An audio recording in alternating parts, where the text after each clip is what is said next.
Welcome to your next step up the self-publishing mountain. I'm Matilda Swift, author of quintessentially British cozy mysteries. And I'm Samantha Cummings, author of young adult books about magic, myths and monsters. I've written the books, Changed their covers, tweaked their blurbs, tried tools from a dozen ads courses. and I'm still not seeing success. Now, we're working together to plot and plan our way from barely making ends meet to pulling in a living wage. Join us on our journey where we'll be mastering the pen to snag that paycheck. Hello and welcome to Pen to Paycheck Authors Podcast. I'm Samantha Cummings, here with my co-host Matilda Swift, and we're here to write our way to financial success. We're two indie authors with over a dozen books between us and still a long way to go towards the quit the day job dream. If that sounds familiar, listen along for our Mastery Through Missteps journey. Each week we cover a topic to help along the way, and this week it's alternative formats. But before we get into that, what are your fringes and twinges of the week? Usually I get to go first today on a day we have had our mastermind day. So that is my win of the week. I am so physically, bodily exhausted at the moment. I don't really know why. And then we had a mastermind day, which is always very shattering in a good way, but I do feel more tired than ever. But it was really good. It's so interesting having a monthly meeting where you get to see your progress in a way you don't get to otherwise. And it's sort of hard to believe we just met for the first time in this format 18 months ago, and just how far we've come since then. So it's just so lovely, and we got to eat sushi, so bonus. So that's my win. My whinge. I'm just very tired. I don't really know why. I feel like I've got loads of admin and I don't really understand how that's where it's coming from. Part of it is that I am on my way to quitting my job. So I'm trying to kind of get a lot of things in place and in order for that. So maybe it's understandable, but also it just feels like I need to get more organized and kind of figure out what's important. We were talking about earlier, I think some of it is just wanting to have more things I feel secure about and that feel safe, because I'm kind of about to enter a really different period of my life. So fine, I guess, but also it's making me tired. So I need to have another look at things. How about you? Win is Mastermind Day, and it's always just makes my brain want to shut down, but in a good way, because I feel like it's like I'm rebooting every time we meet. It's okay, just install a new program, time to reboot, so that all the updates are installed. So that's kind of how I feel.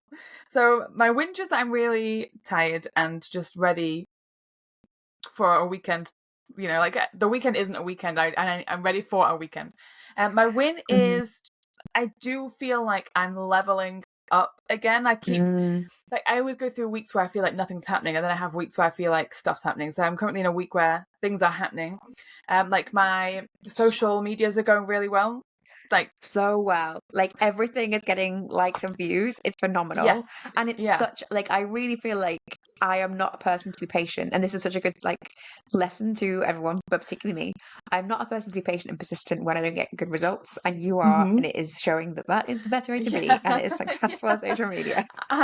My super skill of deciding something and sticking with it for as long as possible is paying off. So I'm just doing the same format basically over and over again, not really changing much, tweaking little bits that I kind of feel might make something work a bit better, might make a post a little bit more interesting. And that it's working. I kind of feel like I'm figuring out my online personality day by day, which is nice. And getting the feedback from people as well. It's people are commenting and saving stuff, and that feels really good.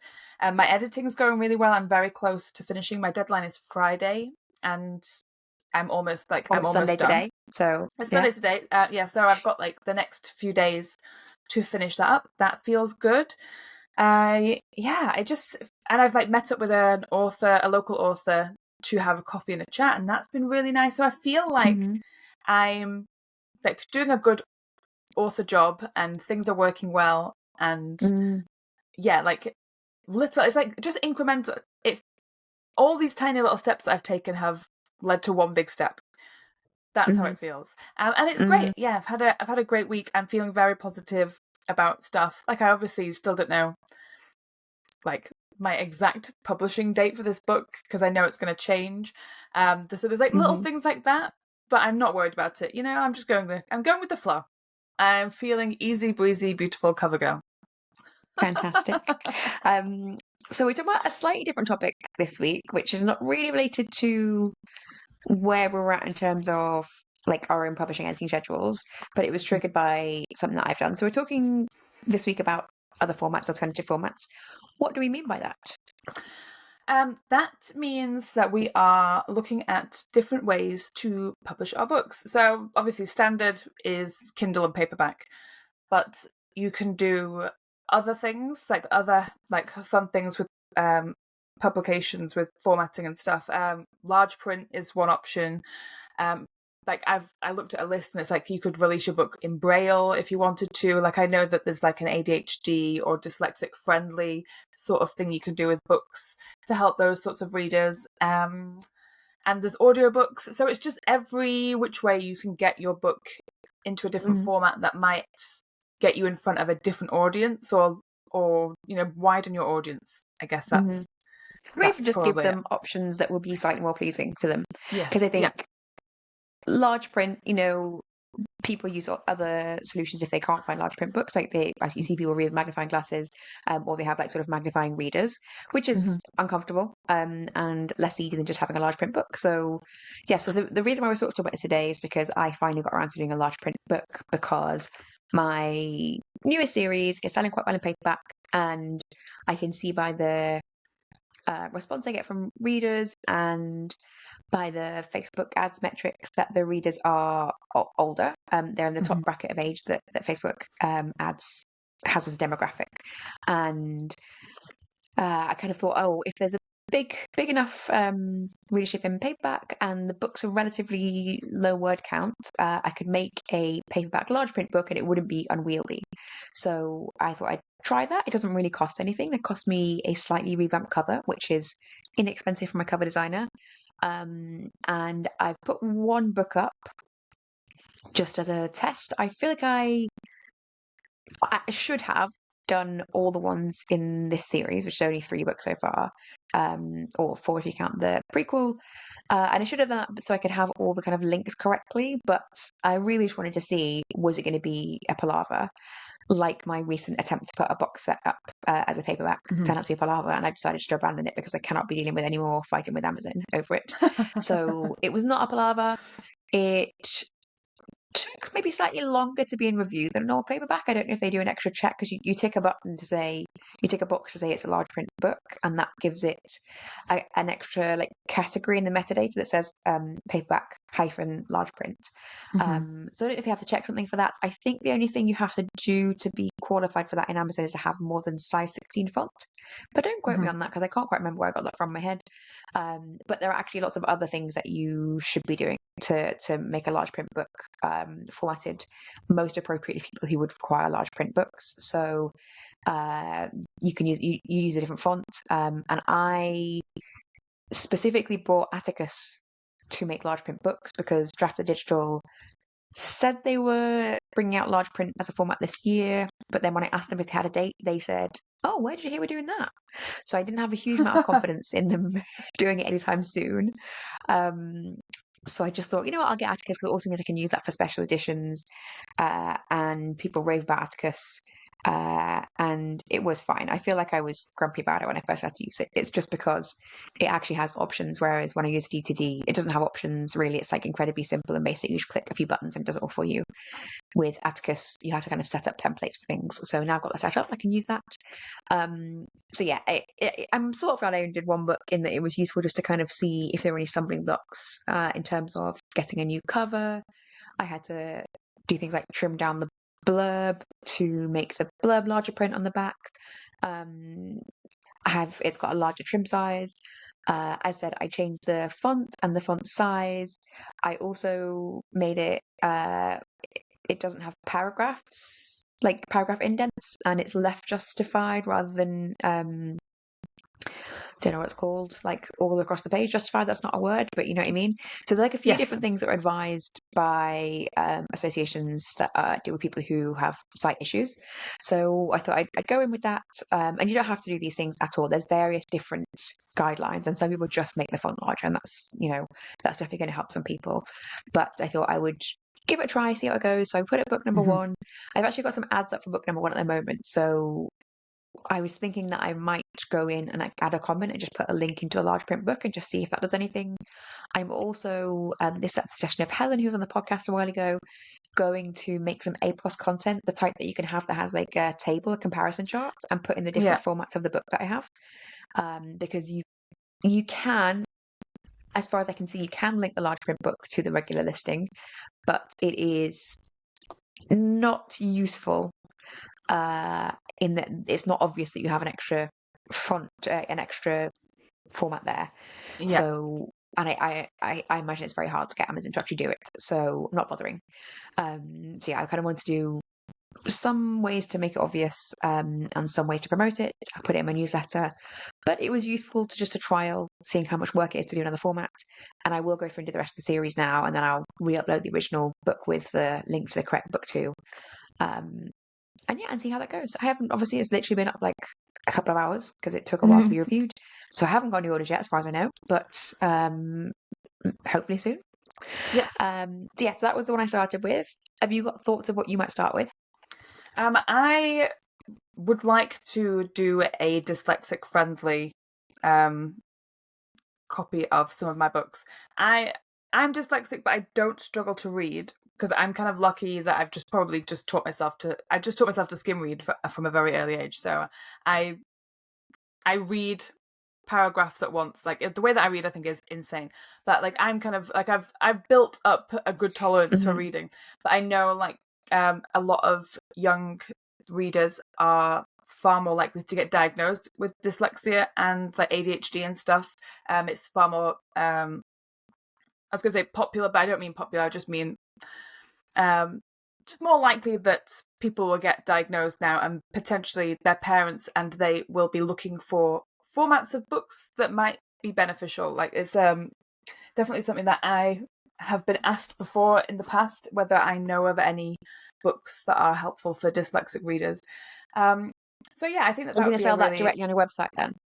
Yes, yeah. So that would be like a direct sale thing, and yeah, there's like just particular fonts that are a little bit better for that. And I've also seen in the past, if you bold the first few letters of a word, it is more eye-catching for a dyslexic brain. And I have seen that before and thought it was insane how much easier it was to read when the first like 3 letters of a word are in bold. I don't understand the science of it because brains are just crazy things. But yeah, I've really thought about that, and I thought it would be a really nice thing to do because I get the struggle. So that's kind of one of the things I've been thinking about. I would love to do an audiobook for my werewolf series, but obviously it's a lot of money. So it could potentially in the near future. I really want to get into doing like Kickstarters and stuff. And I think that would be a fun Kickstarter to do, would be audiobook for the werewolf series, because it's so cinematic and so like teen angsty. I just think it would really lend well to being brought to life by somebody better than me, because I can't read out loud for anything in the world. Like just cannot do it. I always think like, oh, if I could just do a couple of reading things and put them on social media, and I do it like me reading like the first chapter of a book or something, and I listen back and I'm like, no, nobody can hear this. I can't read out loud. It's so dull. No. But also it's like a completely different skill, right? Like I think I read out loud quite a lot for my day job, and I'm finding it, but it's not the same as like it's not acting, bringing an audiobook to life. Yes, yeah. It is acting, and I am no actor. As much as I'd love to imagine that I was, no, I'm just like far too self-conscious for it. It's also like they're American, like they're American teenagers, so they have to do an American accent. And whilst I think my American accent is passable, I don't think I'll listen to it. Will not go down well. So, okay. Yeah. I also I have got audiobooks, and I do get requests for it. And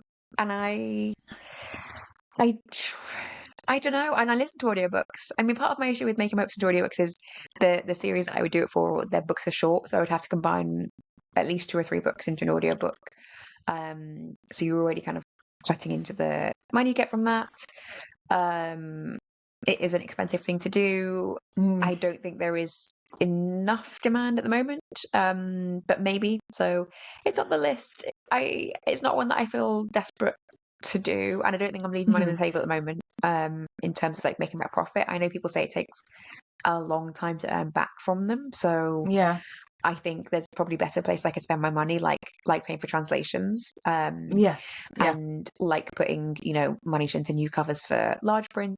So yeah, I think I'd rather try some other things first. And people often go for audio as an early one, but Yeah. it's so expensive, and I It's think so you can easily, expensive. you can And I easily can just lose your money. I can see why people would go down like the AI voice route for it, Yeah. because of the like an audiobook seems like it's like the big thing to do. It's like the popular thing. Everyone loves audiobooks. You get absolutely hammered with audiobook like narrators and stuff on social media. I do anyway, because obviously like I'm on the book I do side of not. things. Do you not? Yeah. I see audiobook narrators constantly on my feed on TikTok. And so I could see why, maybe it's just because it's young adult, and young adult is very, and fantasy is very audiobook heavy. So I can see why a newer author might think, oh, then that's something I should really do, but I can't afford it, so I'll just like lean towards the AI route. But I'm Or not even into like I that. think people just spend money on it and like spend a lot of their own money on it, Or they've got a lot of money saved up and they put it into that. And yeah, like you say, it's kind of not a waste, but it's going to take so much longer to make that back. And if you're not already making sales on the first formats that you put out, then is audio going to be your golden ticket to success?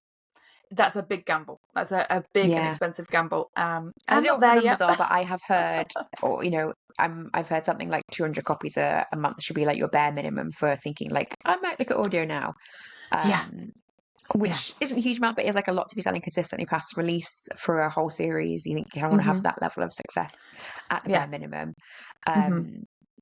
But yeah, and I think that is a lot to think about when you're first releasing. And people often want to have like simultaneous release of their audiobooks, so then they might be getting into it too early. But yeah, I don't think, unless I'm being, hounded by people every day, being like, oh, we cannot wait to listen to this. Yeah, there are other formats you can use. And I think large print is hopefully trying to at least look for the viability of other audiences and figure out how that goes. Because also then you have to promote it. And figure out like how do I reach a different audience on a different platform, and you have to figure out like what platform am I going to use. Am I going to use like exclusive? Am I going to have a royalty split with the narrator? Like there's so many choices, so I think it's a lot of work just in terms of learning about it and kind of then doing it and then proofing it and then putting it up and then marketing it. So I it's do not another feel business. any sort of urgency. It's like it's another business on top of the business. I'd love to do it, but I'm nowhere near there. It just seems like I don't have the time or the money to produce to be a producer of an audiobook. No, like that's not on my cards. I don't even know now. how to pick a narrator.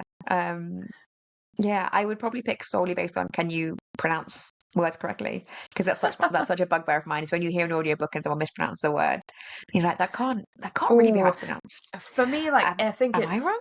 No, I really struggle with. Like, I have a very strong opinion on voices, especially for teenage books and fantasy. And if I don't like how somebody sounds, I can't listen to an audiobook. And obviously, in my head, I know what my characters sound like. And I think that if they couldn't match what I imagine, I think I'd really struggle, because I know 100% what they sound like in my head. Do you hear voices in your head? I don't mean I that's do an hear intrusive voices question. in my head. Yes, I hear voices, I hear music, I can hear, if I think about my book, I could picture myself stood with my character, and I can see the entire surroundings, and I can hear and smell and taste everything. Like I'm fully like insane. I know I'm like the person that can imagine the red apple. yeah, Yeah, like I can more than watch I would Apple. films. I can watch films in my head. When I was on the train journey on the way back from Manchester today, I decided to watch Labyrinth in my head, and I started playing it, and yeah, and I could imagine the whole thing. So Yeah, I read a book because I got nothing inside my head. yeah, special skill. Just an empty vessel. I could hear the music as well. It was great. It was like, oh, I know what Yeah. music's at this part. Let's go. I think like why I don't listen to audiobooks when I am out in the world. I listen to them to go to sleep too, so I only pick audiobooks that I have like a low to medium interest in. So it has to be a book that I would not read, but I would not hate if I were like on a desert island and it was the only book there. And that's the audiobooks that I read. So I don't listen to audiobooks the same way that I think audiobook listeners do. So I'm maybe not quite engaged in the format. So yes, it's not top of my list. I'm really glad there's like easier formats to trial. So Yes. yeah, so in fact large print is a whole category on Amazon. And in fact I have seen some cozy authors actually have their large print as their main paperback. Oh. Because you can only have one paperback book attached to the listing in an easy, obvious way. But some people have just a large print there, which I think is probably cozy specific because it's an older audience. And then they have a separate standard size paperback as another listing, if they have any at all. So yeah, and I might even consider that and just switching them out. I think it's doable. Probably have to ask Amazon. I don't know. Again, not dealing with them for the moment. I'm had my fill for a little bit. I literally sent an email before we called about the ongoing palaver of my Kindle Countdown deal. That they kept saying like you can't run another one because our tech team's still working hard to try and figure out what happened to your last one when it didn't run. And then they sent me an email the last couple of days, been like, "It's fine, just run another one. I think it's all fine." I was like, "Well, do you know what the issue was?" And they were like, "Here's a list of issues that can cause problems with Countdown deals." I was like, "But which one was mine?" Yeah. So that's what I just replied before we started our call. I expect to get a completely unhelpful answer. Yes. Have you looked at this list of errors? Yeah. Have you checked to see if your error was on this list? Like, no, I don't. Just it's just. And this has been just ongoing for 3 months now, which round and round. Yeah. Anyway, so you can have large print as an Amazon format, and the other one you can have is you can have a hardback book direct on Amazon. It's only case bound, so there's no dust jacket to it.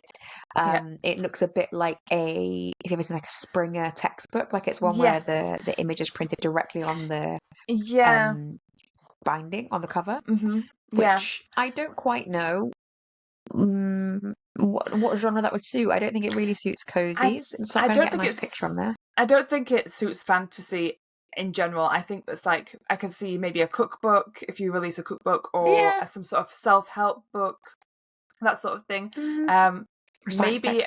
Maybe a graphic novel if you kind of doing comics and stuff like that's not unheard of to have a graphic novel or a comic with a printed on the hardback. But I think I wanted to have a different large print format because sometimes people who prefer large print, they do want it in a hardback book just because it can be bigger. It's substantially bigger because the book is much longer. I think my book's not going to have the issue, and I actually really hate very large books because I have arthritis and it's unpleasant to hold them. So I think that's the thing to weigh up. Is like you're making a book much bigger and heavier by making a hardback. Is that going to appeal to the right audience? But you can have a hardback on there, and it's maybe worth trying. You might even want to try a large print hardback. I might even try one day, just to see what it comes out like. But I imagine also they're probably very expensive. Like even a large print book is. I think not nearly twice the price, maybe nearly about 50% extra to print. So I've had to add several dollars to the price, which I think feels unpleasant. I don't think that. It felt unpleasant to put an extra premium on the cost of a large print book because it's an accessibility issue. Yes, it is accessibility.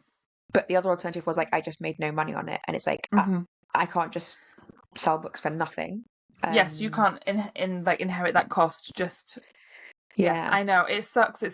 Those sorts of decisions are the worst. Like I just hate that. I hate having to think about whether I take the hit or the customer takes the hit. That's not nice. Yeah. But I mean, the book is bigger, and Nicer?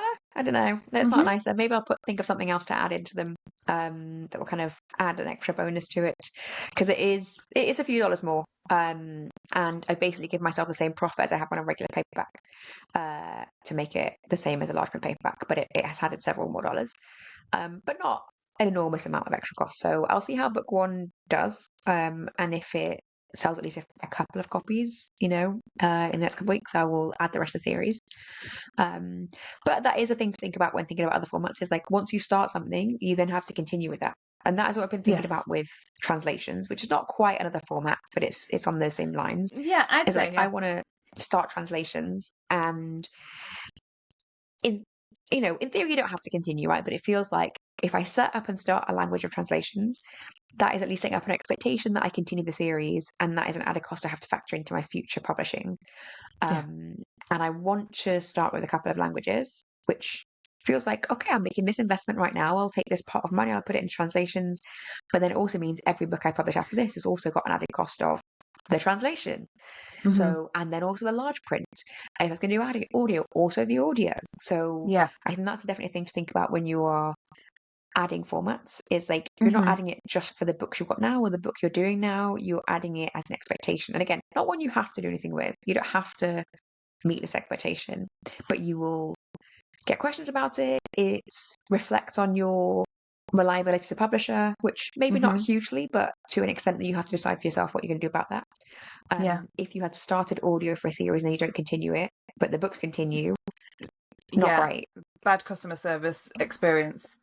Yeah. Or customer experience, not customer service, but customer experience. I am also like with translations, I always think it sounds so cool. Like I'd love to have my books translated, but how do you pick the language? Like to me, it's just like whatever language you want, like whatever you want you're interested in. I don't know how you pick.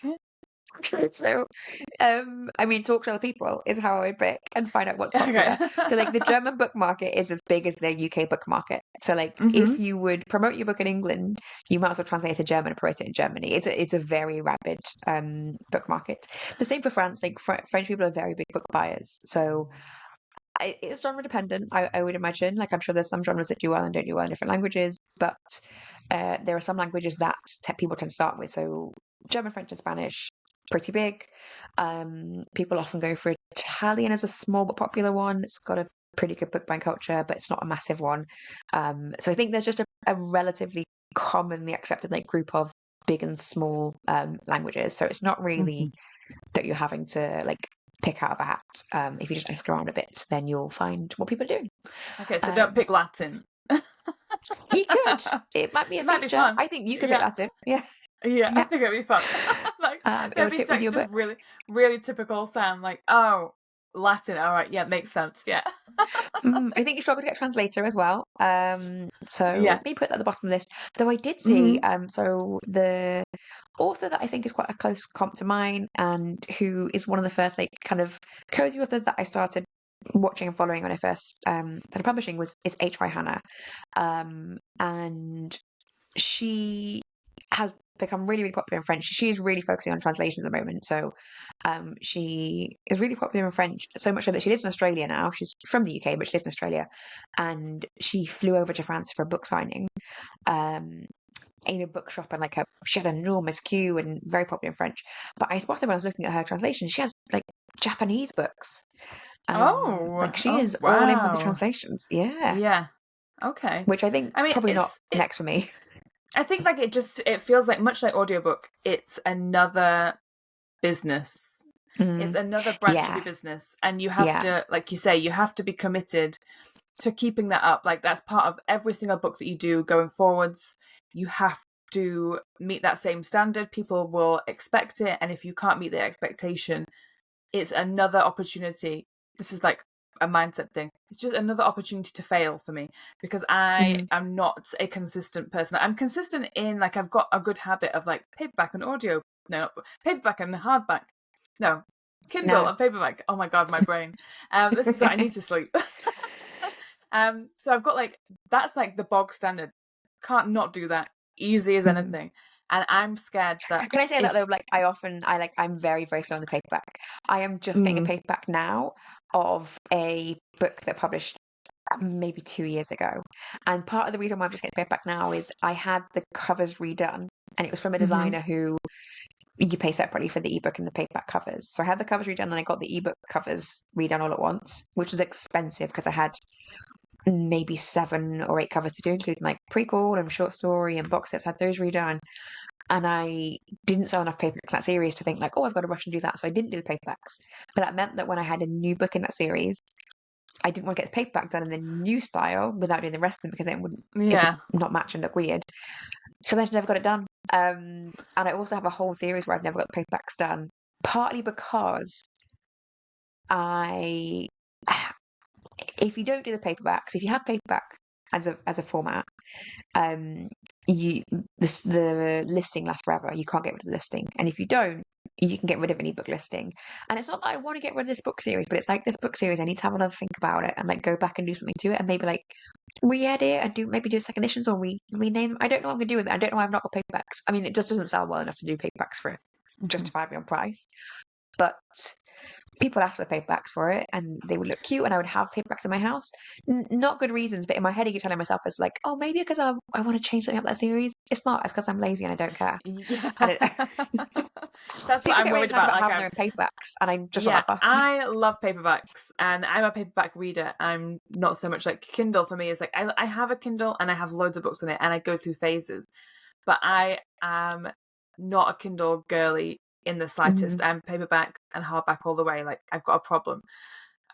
Which is why paperback for me is like, I love having a paperback, because the physical book is what makes it real for me.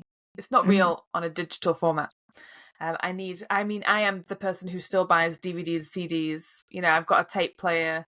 I'm not giving up my physical media.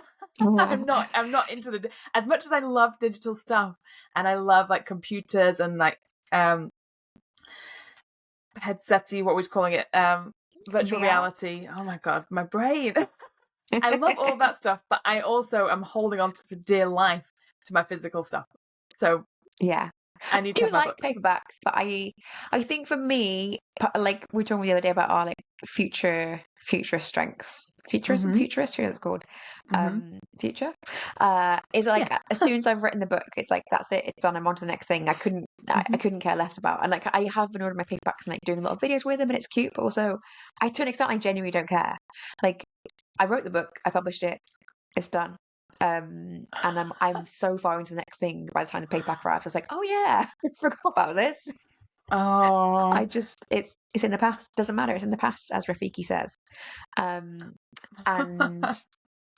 yeah, and that's sort of maybe why I also leave different formats behind, because to me those books are done, and that's ridiculous, because the reason to do alternative formats is because the IP is there for the exploitation, like for the monetizing. You went through the effort of writing the book, and if you have to do like for large print, all I have to do is put another cover on it and like a little bit of messing around with formatting, and there is a potential another revenue stream. And you and the same for translations. Yes, it's just having that ability to jumpstart something that maybe has dawdled a little bit, is just to be able to say, well, like, this is a little bit older, but here's a new version of it, and then it just reignites people's interest. I really want to do that sort of thing, but I'm scared that I'll just not follow through on everything. I really want to do hardback, so I think that's like my realistic next step is hardback. And definitely for my new book series, my new book coming out, I've already kind of planned it in my head. Not a timeline sort of thing, but just like a mental plan that I'm going to have a Kickstarter for a hardback edition. Because I'm imagining this book's going to do really well, and people are going to be absolutely desperate to get their hands on a fancy hardback edition with like sprayed edges and all of the bells and whistles and some foiling and foil, all the stuff. I'm like, but sure, you could do special edition paperbacks even. Like, why are you going hardbacks? Is that genre specific? Yeah, it is. Really like hardbacks for YA fantasy and just fantasy in general. But YA, I want to have young people. Holding a big book. People love. I mean, I do as well. I do buy hardbacks, and I know it's like so expensive, but I love getting a new hardback. It's just, it feels like the most luxurious. Drop your book on your face. You're like, oh my goodness. No, because I'm sitting up. I'm not. I'm not holding it above my face like a maniac. I'm sitting up a little bit, and it's on my chest, hmm and I like that. But then I like the feel of it. drowse a bit, and then it's falling into your face. No, no, no, no. I'm not. I'm not a psychopath who falls asleep with holding a book. And my eyes start to close. That's I an close the ordinary book. thing to do. I'm normal in that respect. Strangely, I That's don't not have books normal. What do you hitting think me reading in a book the is it's face. one of the great delights of life. No, oh no, Anyway, no, no. Yeah. so you Yeah. want to do So special edition I hardback really want to again do to a sell on your special. website? Yes, because that would be a Kickstarter. So that would be a direct thing. So I really need to figure out direct sales and stuff. That really is the next goal, is to try and I just I don't have the energy in me to start looking at it right Yeah, now. But as yeah, I've been saying today, it's like that's like next week. Once I finish my edits and I've got yeah. all this time to mhm. do other stuff, that's a next week thing. So Yeah. I'm gonna Well, at try least and get my there's head so around it. much good information about Kickstarters. There's like a Kickstarter for Authors Facebook group. Yes. There's Yeah. really good books about it. It's like it's very like a well-trodden road. It's not like it's easy, hmm but it's not like you're trying to figure it out blind. Yeah. It's more like the things like it's not doing the Kickstarter. Like I'm great at learning new systems and putting things together, and it's the actual logistics of getting like putting an order in for the actual hardback and like just all the stuff, like everything that you do after you've been funded. That's what I don't understand any of that stuff. That's like admin times a million. You have to just ask Helen about it. She has just done her own hardbooks Yeah. from Book Vault. Yes. That I will link in the show notes for anyone who's interested in Book Vault. When we were I at don't really. SBS, their Ah, hardbacks. Oh, I stopped at their table when we were at SPS mhm. and had a look at like the hardbacks they had on the table, and was just swooning. Like these are just divine, and Mhm. it just made me want them so much. So yeah. I feel like I did see them, but they're not memorable to me. No, I know it was just because they had sprayed edges. They had like the whole shebang, and it was like a siren song. And for those people listening, you can't see this, but there was just a cat on the screen and a tail in Matilda's Yeah, face. just right in my face. Yeah. Yeah, she needs a bit more attention. hmm Yes, I can't imagine that being on my list anytime soon. No, Uh, I understand. I Yeah. don't think it's an audience interest No. for Crazy Mystery readers. I don't see hmm it done a lot. Um, Yeah, but I really see maybe. for mine, like I'd love, like to have a map in the book and, Mhm. character art in a book, all that stuff, all the stuff that you'd expect for young adult. Like I want to Yeah, be able to do that, and I want to learn or figure out how it's done so that when I come to do it, it feels like, okay, like I understand this it's is an the next step. exciting thing. Yeah, Yeah. So that's yeah. where I'm at. That's definitely my more feasible, realistic next thing for Mhm. different editions. Yeah. From the exciting research that you did before this podcast, because you got prepared, what hmm other formats are there that we haven't talked about? This is a very good question. Let me see if I've still got the tab open. Okay, so Wait, I've lost there my are. headphone. My cat's stolen my headphone. Okay. This So what was is that? yeah. So we're professional. So I've got a list of accessibility formats. So there's Braille, large print, audiobooks. I've got accessible PDFs. I don't think that really is relevant for us. And then we've got a format specifically designed for users with print disabilities, offering features like navigation and text to speech. So it's called Daisy. I've never heard of this, but I No. guess like a text to Interesting. speech thing, which makes sense. Yeah, I can see why that would be a thing, like people with screen readers. I don't know really how Kindle works with that sort of thing. I'm assuming that or not just Kindle specifically, but I'm assuming that there are e-readers that are text to speak. Yeah, I've actually seen something recently. There are apps in the App Store that will read aloud your Kindle, and the problem with that is that it doesn't count if you're in KU. It doesn't count the page reads. And so I've seen people talking about that recently as an issue, Oh, that people are using it as an alternative to ebooks, and they're meant for accessibility tools. yes. But it doesn't somehow register people reading. And I don't know how much of that is like really happening. I've just seen people talking about it recently. Um, Hmm. and interesting. But you can get Amazon now does like an AI conversion of the book as a read aloud, which I haven't heard great things about. But yeah, so I think like the accessibility options, there are various things, but I don't think they're hugely commonplace. Yeah. Anything else? No, not really. It's just like obviously ebook versions. Mhm. And then like comic book stuff. I'd love to do a graphic novel. Oh Yeah. God, don't even get me started. That's Surely you've got a friend that's like a I do have graphic novelist. I Yeah. do have a friend who's a graphic novelist, and her style of art is so cool. Like I've always had it in my head, like I would love one day to work with her.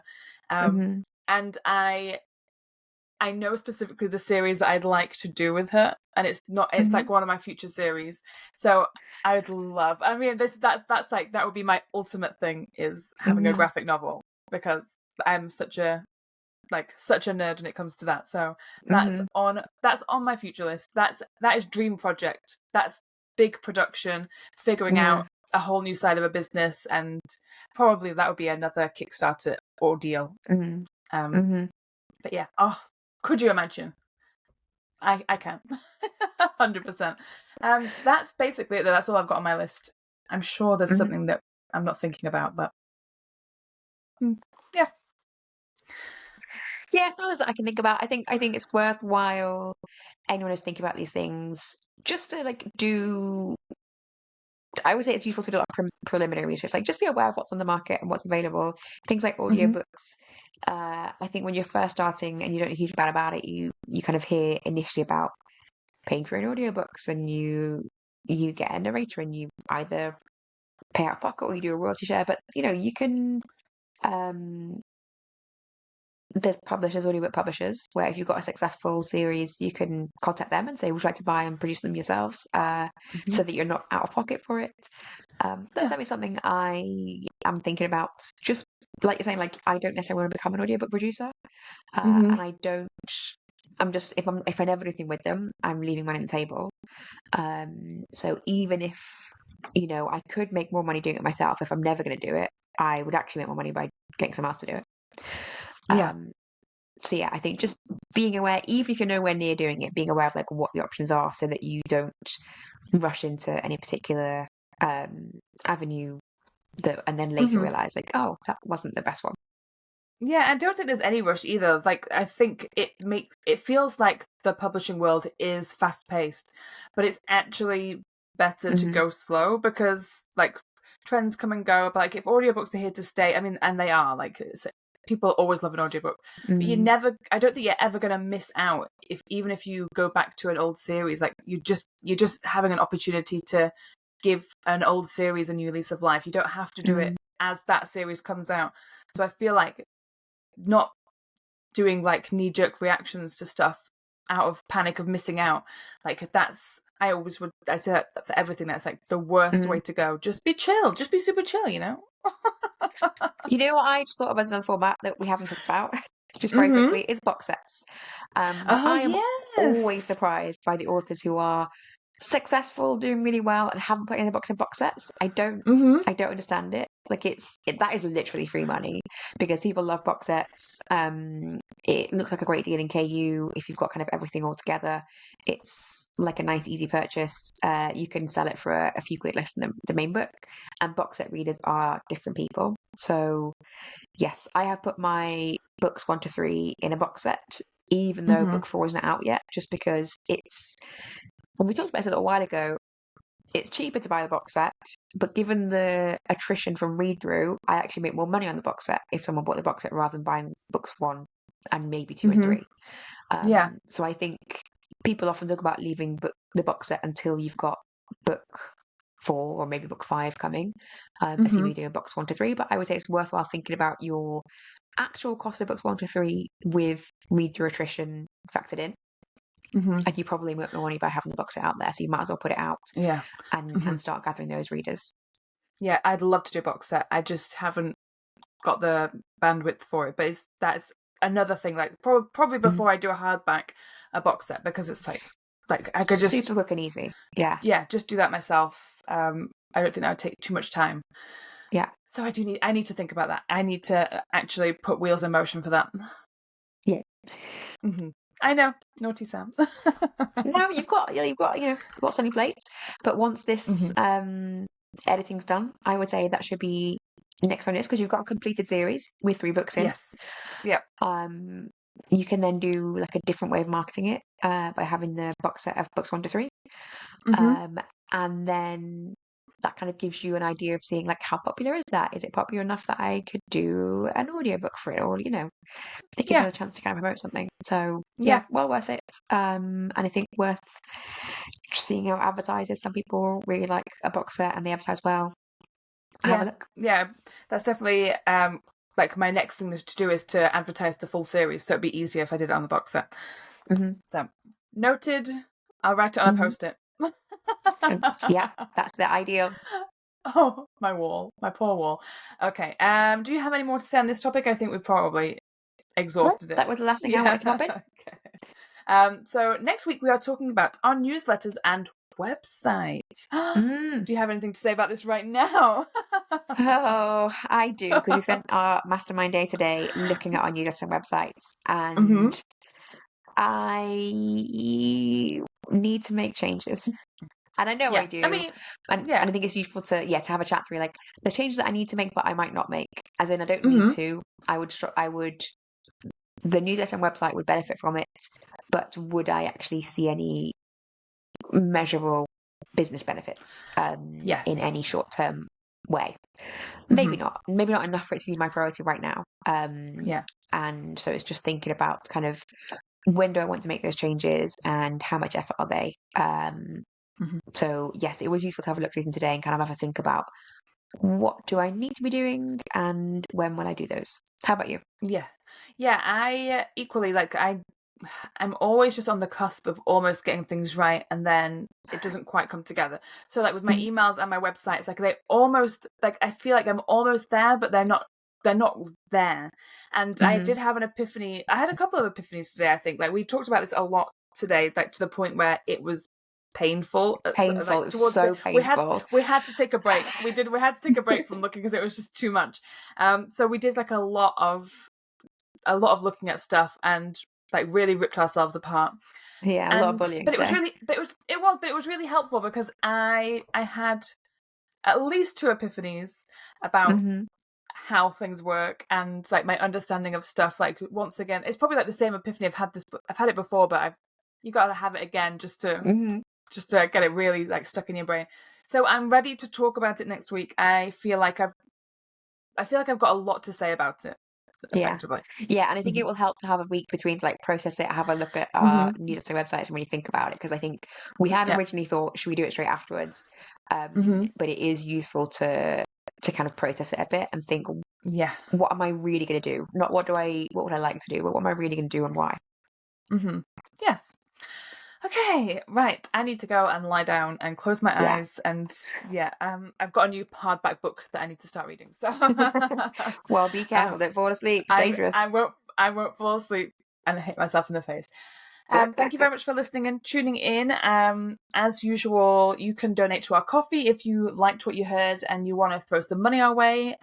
You can also join us on Discord, where we are chatting about all of the things you've just heard us talking about. We always bring the topic of the day into Discord and ask you to kind of tell us what your thoughts are, whether you're doing what we're doing, or just to tell us that we're being dumb and doing things wrong. So if you want to tell us we're dumb and doing things wrong, do it in Discord.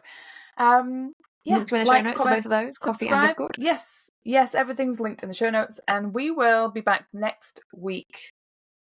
Sorry, I completely forgot what I was doing. Tired. We'll be back. We'll be back next week. We'll be back next week, more awake then. Goodbye. You've been listening to Pen to Paycheck Authors. Stay tuned for our next episode, and don't forget to subscribe to learn how to write your way to financial success.